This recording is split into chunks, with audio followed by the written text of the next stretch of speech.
नमस्कार दोस्तों, आपका ई लर्निंग प्लेटफॉर्म पर आपका हार्दिक स्वागत है कि राजस्थान के अफवाह तंत्र का भाग 2 हम पढ़ने जा रहे हैं।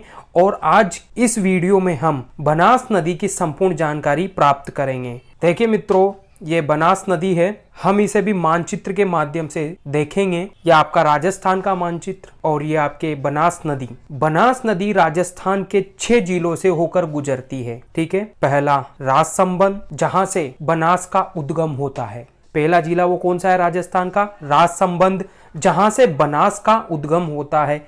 दूसरा जिला चित्तौड़गढ़, तीसरा जिला भीलवाड़ा, चौथा जिला अजमेर, पांचवा जिला टोंक और छठा जिला सवाई माधोपुर। इन 6 जिलों से होकर बनास नदी गुजरती है और अंत में जाकर चंबल में समाहित हो जाती है। देखिए दोस्तों, ये बनास का पॉइंट है जहां से बनास नदी का उद्गम हुआ है। बनास का उद्गम खमनोर की पहाड़ियों से हुआ है। खमनोर के बारे में थोड़ा सा ध्यान आकर्षित करते हैं कि खमनोर इतिहास में बहुत बड़ा स्थान रखता है। ये जो खमनोर नाम है, ये इतिहास में बहुत ही बड़ा स्थान रखता है, क्योंकि यहाँ पर महाराणाओं और अकबर के बीच में एक लंबा संघर्ष हुआ था, जिसके कारण खमनोर का युद्ध महत्वपूर्ण रहा है। ठीक है ना, इसलिए आपको खमनोर, तो दोस्तों बनास का उद्गम खमनोर की पहाड़ियों से हुआ है। राजसमंद के कुंभलगढ़ के आसपास के क्षेत्र में खमनोर की पहाड़ियां हैं और यहाँ से बनास नदी का उद्गम होता है। ठीक है, आपको क्या ध्यान में रखना है? राजसमंद। ठीक है, राजसमंद का कुंभलगढ़ के जो आसपास का जो एरिया है, वहां पर पहाड़ियां हैं। वो पहाड़ियां क्या कहलाती है? खमनोर की पहाड़ियां। वहां से बनास का उद्गम होता है और ये राजसमंद से चित्तौड़ होती हुई भीलवाड़ा, अजमेर, टोंक गुजरती हुई, वहां से गुजरती हुई सवाई माधोपुर में पहुंचती है। ठीक है, और सवाई माधोपुर, ध्यान देना दोस्तों, सवाई माधोपुर पहुंचने के बाद ये पदरा गांव, कौन सा गांव है? पदरा। सवाई माधोपुर का पदरा गांव में रामेश्वर स्थान है। कौन सा स्थान? रामेश्वर स्थान। हमने बाघ प्रथम में जब हमने चंबल पढ़ा था, उसमें भी हमने देखा था रामेश्वर स्थान है। हम उसी स्थान के बारे में पुनः चर्चा करेंगे। उसी स्थान को हम दोहरा रहे हैं, वो भी रामेश्वर स्थान सेम ही है। तो वो सवाई माधोपुर के पदरा गांव में रामेश्वरम स्थान पर बनास नदी चंबल नदी में समाहित हो जाती है, मिल जाती है। और इसी स्थान पर सीप नदी भी, चंबल नदी की जो सहायक नदी है, उसका भी यहाँ पर क्या हो जाता है? मिलन हो जाता है। तो यहाँ पर चंबल, सीप और बनास तीनों नदियों का मिलन होता है। और ये जिस स्थान पर मिलन होता है, उस स्थान का नाम है रामेश्वरम स्थान, जो कि पदरा गांव में है, सवाई माधोपुर में। ठीक है, तो ये पदरा गांव के रामेश्वर स्थान पर तीनों नदियां मिलती हैं, जिसके कारण त्रिवेणी क्या हुआ? त्रिवेणी का निर्माण होता है। किसका निर्माण होता है? त्रिवेणी संगम होता है। वो वहां पर तीनों नदियों का संगम होता है, इसीलिए इसको त्रिवेणी कहा गया है। तो मित्रों, आप इसको ध्यान में रखना, त्रिवेणी संगम को। ये चंबल की दृष्टि से और बनास की दृष्टि से दोनों से महत्वपूर्ण है। हम बनास नदी की सहायक नदियों को भी मानचित्र के माध्यम से समझेंगे। खारी नदी, जिसका उद्गम राजसमंद से ही होता है। जिसका उद्गम कौन से जिले से होता है? राजसमंद जिले से होता है और भीलवाड़ा जिले में प्रवेश करती हुई टोंक जिले में बनास नदी में विलय हो जाती है। ये जो खारी नदी है, ये राजसमंद से इसका उद्गम हुआ, भीलवाड़ा में पहुंची और भीलवाड़ा के बाद में ये अजमेर में होती हुई टोंक में प्रवेश करती है और बनास नदी में विलय हो जाती है।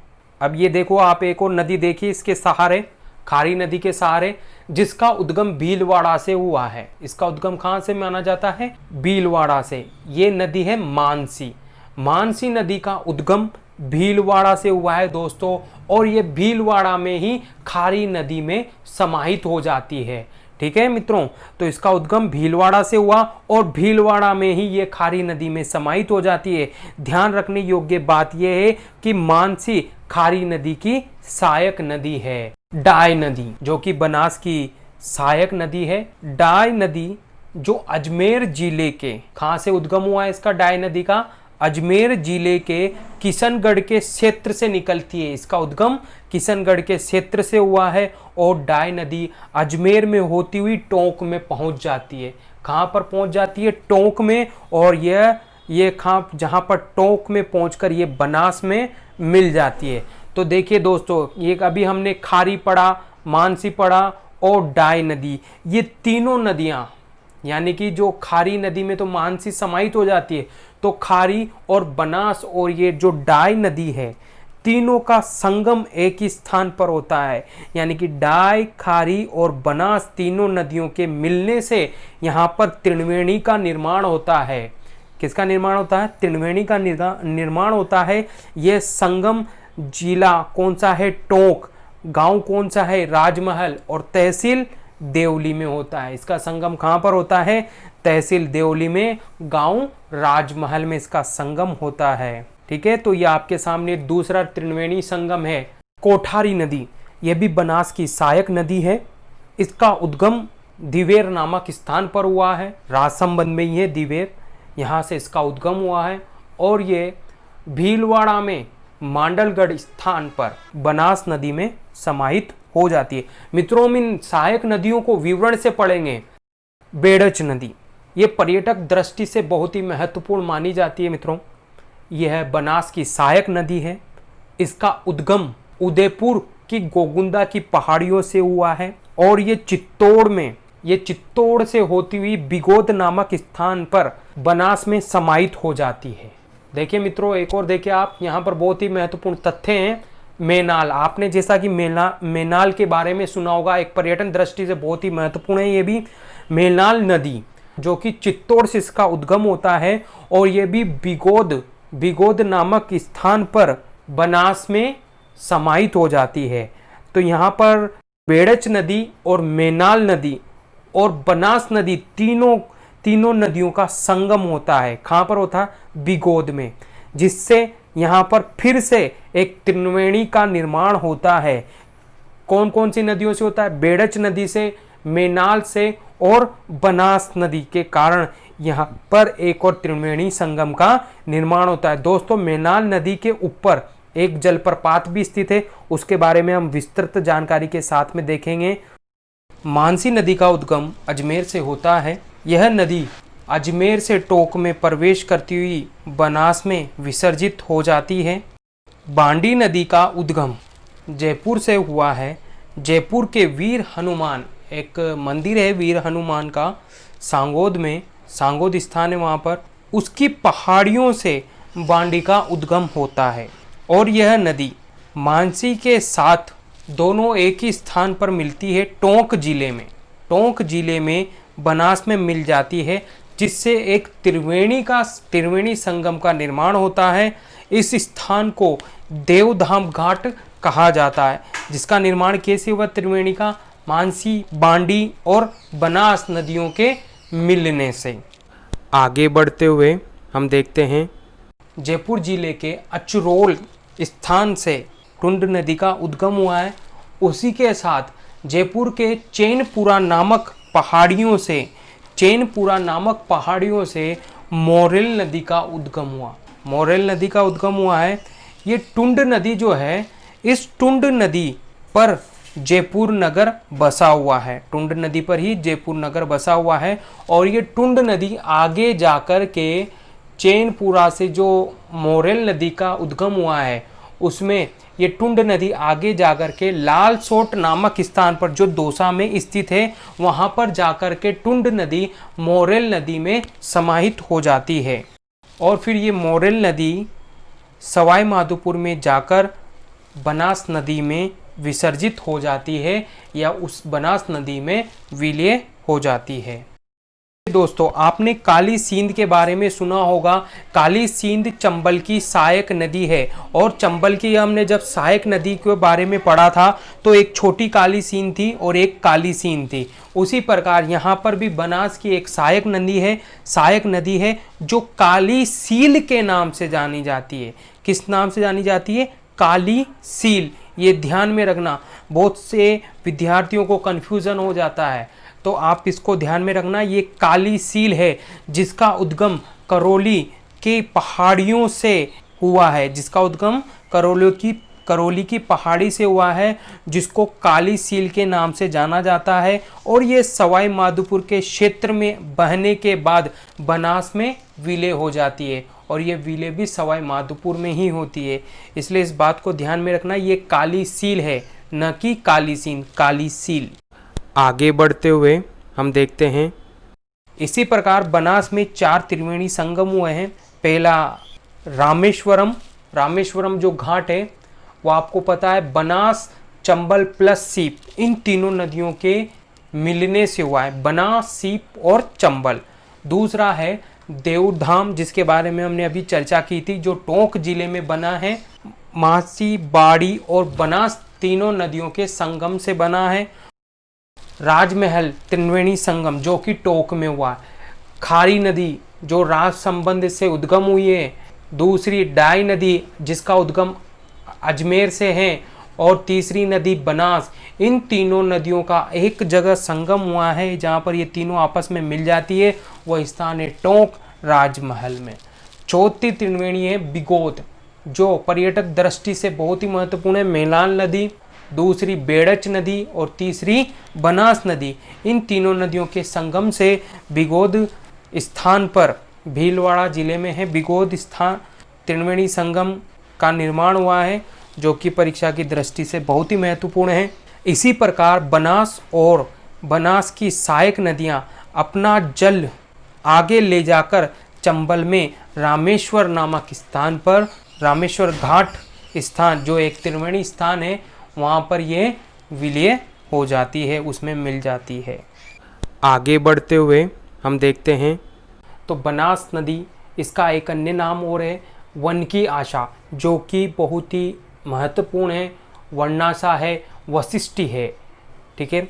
इसका उद्गम राजसंबंध जिले के कुंभलगढ़ के निकट खमनोर की पहाड़ियों से, जो कि काकरोली व उदयपुर के मध्य का अपवाह क्षेत्र कहलाता है, जहां से इस नदी का उद्गम हुआ है। आपको क्या ध्यान रखना है, खमनोर की पहाड़ी, क्योंकि वहाँ डिटेल में तो नहीं आएगा, वहाँ पर आपके सामने 4 ऑप्शन होंगे, आपको उसमें ध्यान में रखना है खमनोर की पहाड़ी, जो कुंभलगढ़ राजसंबंध जिले में स्थित है, ठीक है।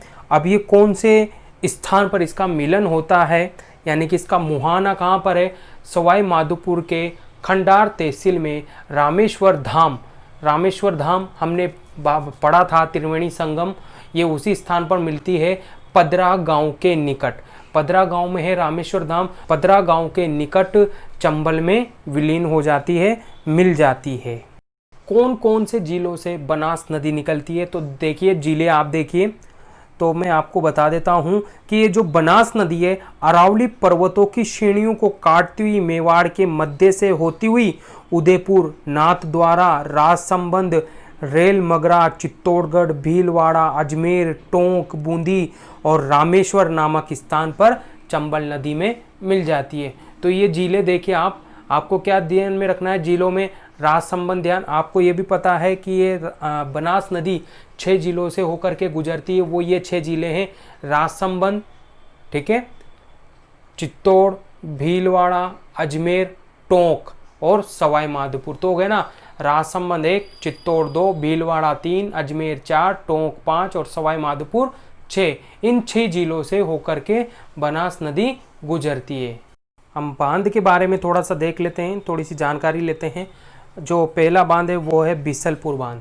इन चारों बांधों में सबसे ज़्यादा महत्वपूर्ण है बिसलपुर बांध, जो कि इसके बारे में हम देखते हैं। ये बनास नदी पर एक महत्वाकांक्षी योजना के अंतर्गत वर्तमान में टोडा रायसिंह, टोंक में है, टोडा रायसिंह के समीप बिसलपुर गांव में, कौन से गांव में है, बिसलपुर गांव में बिसलपुर बांध बनाया गया, जिससे सिंचाई व पेयजल की सुविधा दी जाती है। बिसलपुर बांध जयपुर, टोंक और अजमेर के लिए पेयजल की व्यवस्था करता है।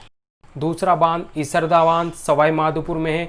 मतरी कुंडिया बांध, जिसे मातरी कुंडी बांध के नाम से भी जाना जाता है, और दात्र बांध।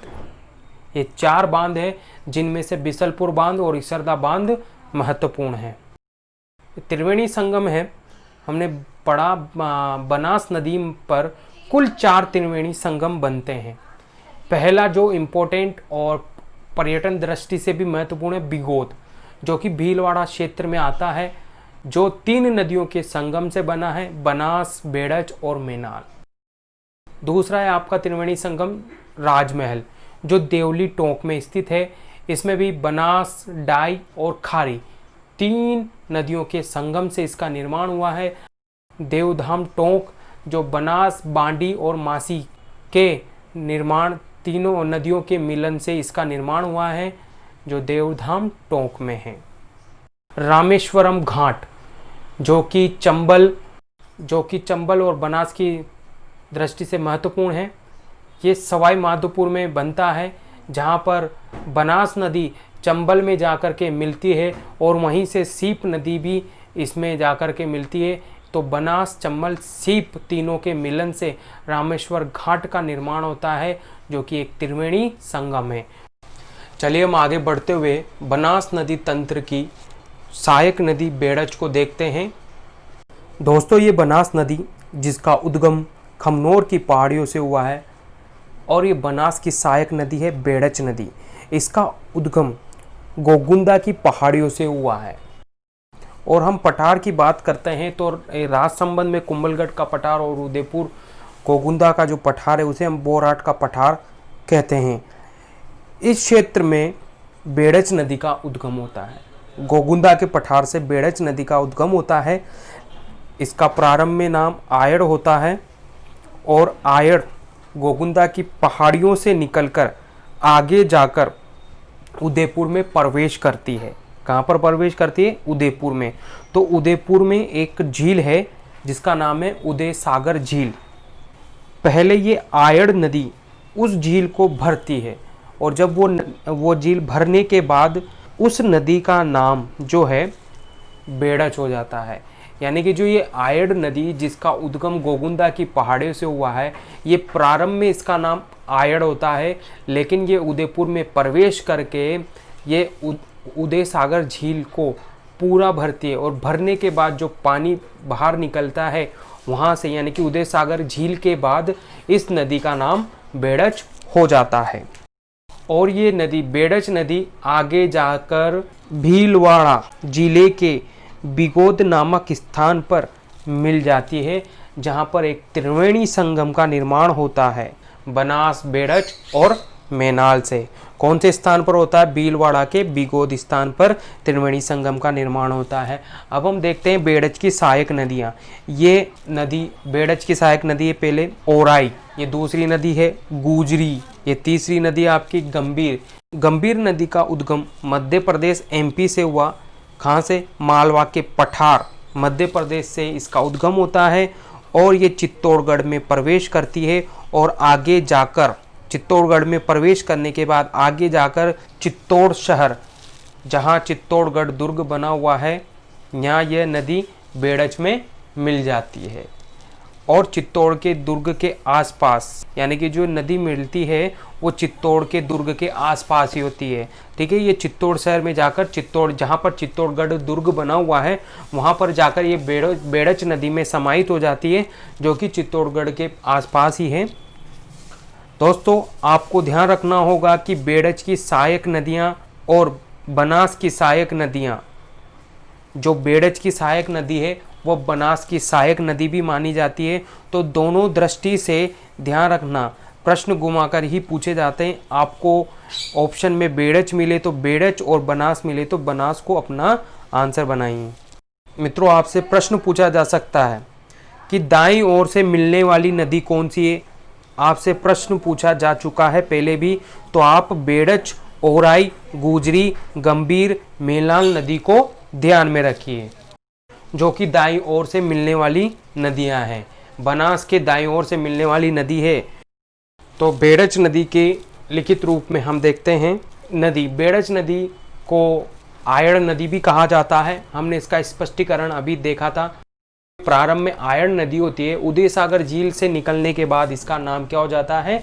बेड़च हो जाता है। इसका उद्गम देखिए आप, गोगुंदा की पहाड़ियों से हुआ है। मिलन स्थल कौन सा है जहाँ पर ये समाहित हो जाती है? ये बनास नदी में समाहित होती है, भीलवाड़ा जिले के बिगोद में। सहायक नदियां देखिए आप, इसकी सहायक नदियां हैं, मुख्य सहायक नदियां गुजरी, गंभीर, ओराई, वावन, गोलवा, बाजियन आदि। वावन, गोलवा, बाजियन आदि ये तीनों ही समीप समीप वाली नदियां हैं जो कि गुजरी के पास ही समीप स्थान पर हैं। जिले, बेड़च नदी कौन कौन से जिलों से निकलती है? तो उदयपुर से निकलती है, फिर चित्तौड़गढ़ में प्रवेश करती हुई भीलवाड़ा में पहुंच जाती है। यानी कि ये बेड़च नदी 3 जिलों से संबंध रखती है, उदयपुर, चित्तौड़गढ़, भीलवाड़ा। झील कौन सी है इस नदी पर? उदय सागर झील बनी हुई है।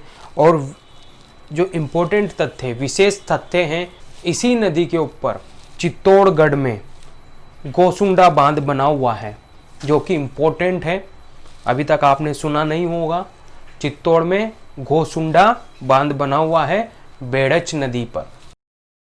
अब हम बात करेंगे कोठारी नदी की।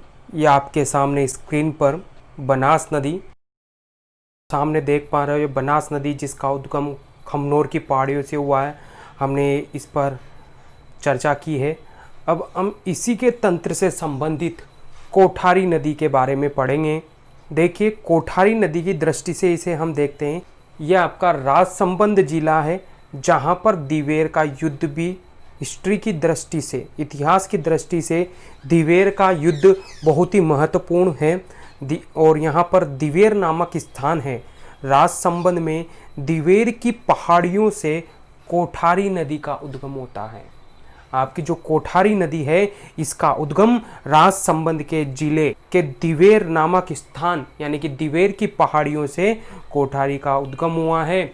और कहाँ जाकर ये अपने आप को मिला लेती, यानी कि कोठारी नदी का उद्गम दिवेर की पहाड़ियों से हुआ है, लेकिन यह कहाँ पर जाकर अपने आप को समाहित कर लेती है बनास नदी में? वो स्थान है भीलवाड़ा जिले में, मांडलगढ़ क्षेत्र के आसपास अपने आप को मिला लेती है या विसर्जित कर देती है। दोस्तों, एक दोस्त ने व्हाट्सएप पे कमेंट किया था कि मेजा बांध मेजा नदी पर है, तो आज हम उसके बारे में भी इसमें डिस्कस करेंगे। देखिए, अब हम आते हैं बनास नदी तंत्र की कोठारी नदी पर। तो कोठारी नदी का उद्गम हमने देखा है, फिर से हम इसके बारे में चर्चा करते हैं। ये राजसंबंध जिले की दिवेर की पहाड़ियों से इसका उद्गम हुआ है। ठीक है दोस्तों, अब इसका मिलन स्थान यानी कि ये अपने आप को कहाँ पर समाहित कर लेती है? ये नंदराय गांव मांडलगढ़ में जो भीलवाड़ा में स्थित है, वहाँ पर ये अपने आप को बनास में विसर्जित कर लेती है, बनास में मिल जाती है।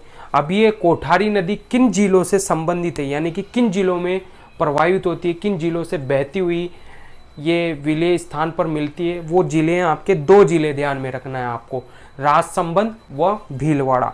राजसंबंध से उद्गम होता है और भीलवाड़ा में जाके विलय हो जाता है। बांध, अब अभी हमने कहा था, एक मित्र ने पूछा था कि मेजा बांध कहाँ पर है, उसने उत्तर भी दिया कि मेज नदी पर है।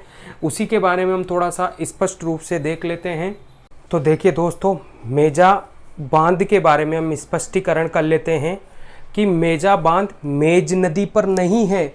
मेजा बांध भीलवाड़ा जिले के मांडलगढ़ कस्बे से 8 किलोमीटर दूर कोठारी नदी पर मेजा बांध बना हुआ है। तो आपका, अब मैं समझता हूं कि आपका ये कन्फ्यूजन खत्म हो गया होगा कि मेजा बांध कोठारी नदी पर है, ठीक है, मांडलगढ़ में। और ये कोठारी नदी से ही भीलवाड़ा को जल आपूर्ति हो पाती है। इसका ये पेयजल में, सिंचाई में कोठारी नदी के माध्यम से ही कर पाते हैं। विशेष तथ्य में देखेंगे हम, एक सभ्यता विकसित हुई थी जिसे हम बागोर सभ्यता कहते हैं। यानी कि भीलवाड़ा में कौन सी सभ्यता विकसित हुई? बागोर की सभ्यता। कोठारी नदी के माध्यम से भीलवाड़ा में 10,000 हेक्टेयर भूमि की सिंचाई होती है। तो पूछा जा सकता है कि कोठारी नदी के माध्यम से कितने हेक्टेयर भूमि पर सिंचाई की जाती है? तो 10,000 हेक्टेयर भूमि पर सिंचाई की जाती है। हम बनास नदी तंत्र के खारी नदी की हम चर्चा करेंगे। ये देखिए, बनास नदी खारी का उद्गम बिजराल की पहाड़ी जिला राजसंबंध से हुआ है। राजसंबंध से खारी नदी भीलवाड़ा में प्रवेश करती हुई और भीलवाड़ा में ही एक नदी मानसी है जो अपने आप को भीलवाड़ा में ही समाहित कर लेती है खारी नदी में, जिसका उद्गम भीलवाड़ा से हुआ है और वह विलय भी उसका भीलवाड़ा में ही हो जाता है खारी नदी में। और खारी नदी मानसी नदी का पानी लेकर अजमेर में होते हुए टोंक में प्रवेश करती है और राजमहल क्षेत्र जो कि देवली टोंक में स्थित है वहां पर जाकर ये अपने आप को बनास नदी में विसर्जित कर देती है। जहां पर खारी नदी बनास में मिलती है वहां पर त्रिवेणी संगम का निर्माण होता है।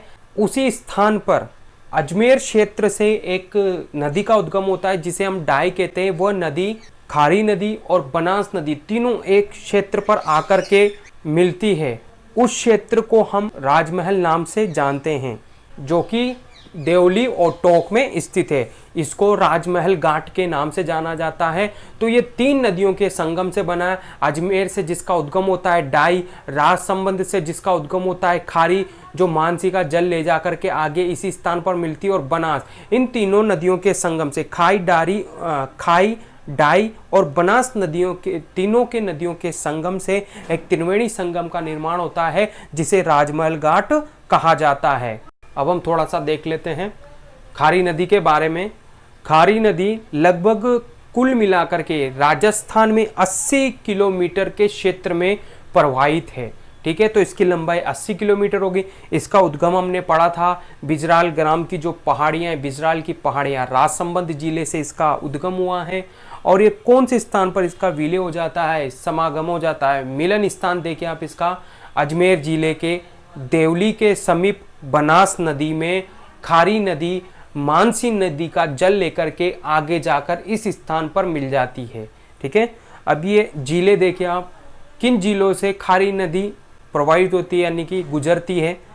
उद्गम है पहला जिला राजसंबंध, दूसरा जिला भीलवाड़ा, तीसरा जिला अजमेर और चौथा जिला टोंक, जिसमें जाकर ये बनास नदी में समाहित हो जाती है। यानी कि 4 जिले ध्यान में रखने आपको, राजसंबंध, भीलवाड़ा, अजमेर और टोंक।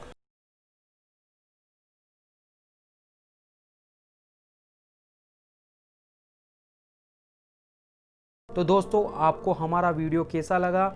अगर आपको हमारा वीडियो पसंद आए तो लाइक, शेयर और सब्सक्राइब करना ना भूलें।